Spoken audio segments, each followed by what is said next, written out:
Welcome back. 98 people died when the Champlain Towers collapsed last year, and while the cause is still being determined, one thing that is clear is that there were numerous signs of trouble within that building and others.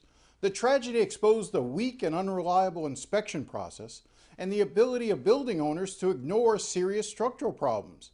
These issues needed to be addressed, but the legislature failed to act. This week, I spoke to State Representative Danny Perez, who sponsored one of the reform bills that ultimately died. Why wasn't the legislature able to get anything done to avoid tragedies like Surfside in the future? Jim, that was the number one priority for me personally when I landed in Tallahassee this session, was to make sure that I can come back and have actual change in the condominium world, in the condominium association world. And unfortunately, in Tallahassee, we fell short. And the reason why I believe we fell short is in the House of Representatives, we passed a very detailed and comprehensive condominium and condominium association reform package, titled the Surfside package, informally. And it passed unanimously in the Florida House, Republicans and Democrats. Many people spoke up in favor of it. And I do want to go in a little bit of a detail because it'll explain my answer at the end on what this bill did. We forced reserve studies within every association in the next 3 years. Let me just hold you there, because I want the average viewer to understand. When we talk about reserve studies and reserves, those are the reserves that a building would have to make critical repairs as they arise, so that if there is a major problem with the roof, with the foundation, they don't suddenly have to figure out where they're going to get the money to fix it. They've been saving by reserving money into a pool that they would then be able to use to make those repairs. And that was one of the issues that we saw in Surfside, where the reserves that building had did not meet the needs to do the repairs. And so therefore things were slower and led to the tragedy that we saw. So I didn't mean to interrupt you. I just wanted to just sort of put it in its context so people understand. So, and Jim, I'll take it a step further. The real concern here is that associations currently have the ability to waive the requirement of reserves. Because they don't want to increase association fees, or because they don't want to have an assessment, they waive the ability to reserve the funds in order for future maintenance to take place, specifically towards structural integrity. We're talking about the walls of a building. We're talking about the roof. We're talking about foundation. We're talking about important parts of a condominium. It's being waived. So there is no fund there when it comes time for the repair. We took away the ability for associations to waive reserves in the version that was voted off the House floor. Not only for associations, Jim, for developers. We're noticing that this is a snowball effect. Developers are waiving their requirement for reserves at the initial assessment of construction. Once the association takes over from the developer, they're already in a deficit on reserves. We didn't allow the developers to do that either in the House version. And then we asked that those associations that completed the reserve study, that they fully fund the reserves for structural integrity purposes over the next 3 years. And so we gave them a glide path for them to be able to recuperate the funds so it wouldn't happen overnight at the detriment of the unit owners' pocket. But when we sent that over to the Senate, I think it was a little too aggressive. And I don't take it back, Jim. I would do it all over again because it was real reform. Not only do we change the amount of years for a recertification of a condominium, but we put real change in the bill so that associations would no longer be able to kick the can down the road when it came to maintenance and have what happened at Surfside all over again. Well, as I understand it, the Senate version also put in requirements for inspections. They dealt with the reserve issue, but are you saying that under the Senate version, the associations could just simply waive the reserves? I thought that the Senate version also addressed reserves, just not as far as you went. Well, the initial version of the Senate allowed the association to waive reserves after a threshold was met of amount of owners voting in favor of waiving reserves. Right, but the bill that was initially presented by the Senate was sort of a placeholder bill by Jen Bradley, and it got filled in. That wasn't the bill, though, the way it looked in the final week, because as I understand it, you passed it unanimously in the House. The Senate passed their version unanimously in the Senate, and the two couldn't meet in the middle on what to sort of come together on. And so when the Senate made, I think my understanding was the Senate accepted some of the recommendations and versions in the House bill, sent it back to the House, and it died in the House? That's incorrect. Okay. The Senate voted off when I sent my bill over that had real change.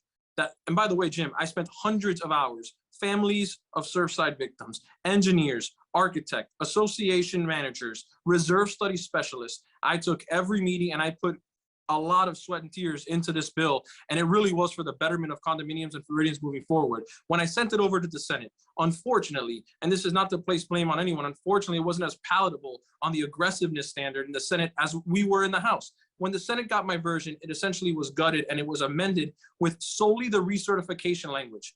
Unfortunately for us in Miami, in Broward County, our county commissioners have been very proactive, maybe because it's in our own backyard, to already change the recertification parameters. And so there really wasn't a significant, if any, change in the Senate version to what the counties in South Florida are already doing today. There was no discussion about reserves. There was no discussion about the reserve study. There was no requirement for the inspection to be by an engineer or an architect. There was a lot of changes. Well, wait, no. I looked at the Senate version, and the Senate version did ultimately have those issues. It talked about the reserve study. It talked about, it may not have been that the 3-year time frame to be able to bulk up the reserves may have been different in the Senate version, but I looked at the Senate version and it did talk about reserve studies. It did talk about, the inspection schedule. I think actually their inspection schedule was a little bit faster than I think yours was after the initial inspection every 10 years, theirs was every 7 years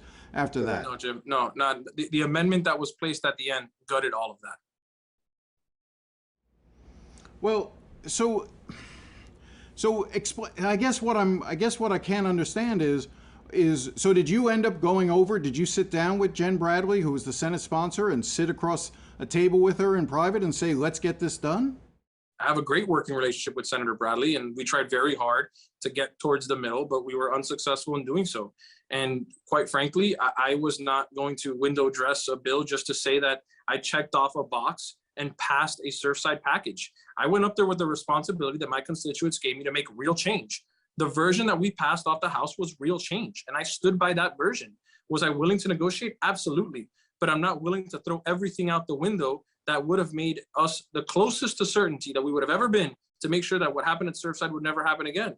I unfortunately cannot state confidently that the Senate version was going to get us any closer to alleviate the problems that we have with condominiums and condominium associations. The House version did. And so what I did is I promised my constituent publicly and privately, I will be back next year. I will file this version. And if we have to maneuver the glide path from 3 years to 2 years in order to compensate for the lack of success this year, then so be it. But we're going to come back faster, stronger, and more effective than we did this year to make sure that we pass something next year with regards to condominium associations and condominiums. So why do you believe the Senate was unwilling to do and take the steps that were necessary to protect public lives?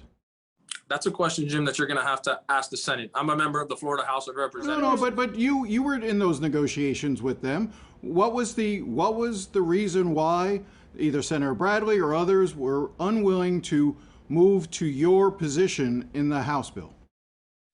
You would have to ask Senator Bradley, but I know one of the many reasons that were told to me is the burden that it could place on the condominium owners to have to fund the reserves within the next 3 years. But quite frankly, and I don't mean this in a disrespectful way, I don't think that's a valid reason to shy away from the House version. You have one of two options. You have the first option, which is living in fear because the structural integrity of your building is not kept up to par by your association because they've been waiving reserves, or you have the ability to fund the reserves and the structural integrity of your condominium so you can sleep well at night when you put your head on your pillow, knowing that the structural integrity is there and the funds are there going into the future for the maintenance of the condominium. Those really were the only two options. And I stuck with the latter, which was the more aggressive type. And I don't regret that decision one bit, Jim. I think that, one of the things that troubles me when I look at how this process unfolded this year was this did come down to the final couple of days of session. And I don't understand why something as critically important as this type of bill was, given the tragedy in Surfside, that this wasn't something, as you said, this was your priority day one of the session. Why wasn't this addressed in the first month of session, the first 3 or 4 weeks of session? Why did it drag out until the final 48 hours of session. Because you and I both know the way the process works. Anything in that last week has a good chance of just sort of dying. Why couldn't it be taken up earlier? Jim, this was not decided in the last 48 hours. This negotiation started, quite frankly, during committee weeks. This started way before session even took place, and we were, chipping away at the final product. It changed during multiple committee stops in the House and the Senate. This was not something left for last minute. I'd say the complete opposite. I said most of the work on this was done on the front end.